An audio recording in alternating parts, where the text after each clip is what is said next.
کیا آپ جانتے ہیں کہ قسم کے متعلق نبی کریم علیہ الصلاۃ والسلام نے کیا ارشاد فرمایا؟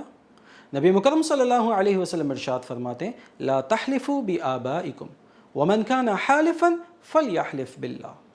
اس کا ترجمہ یہ ہے کہ تم اپنے آباء و اجداد کے ناموں کی قسمیں نہ کھاؤ، اور جو کوئی قسم کھائے تو پس اسے چاہیے کہ وہ اللہ کے نام کی قسم کھائے۔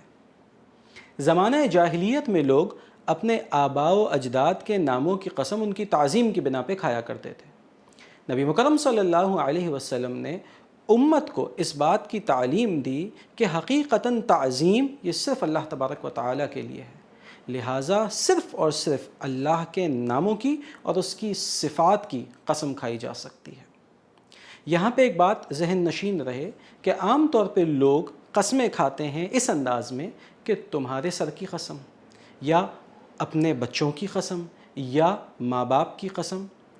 یہ بات ذہن نشین رہے کہ یہ قسمیں شرعاً معتبر نہیں ہیں، یعنی کہ ان کی کوئی شرعی حیثیت نہیں ہے۔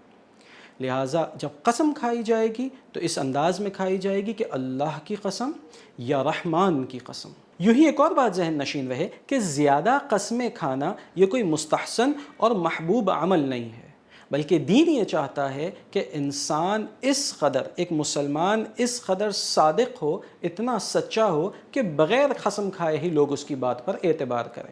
لیکن اگر قسم کھانا ضروری ہو تو صرف اللہ کے نام کی اور اس کی صفات کی قسم کھائی جائے۔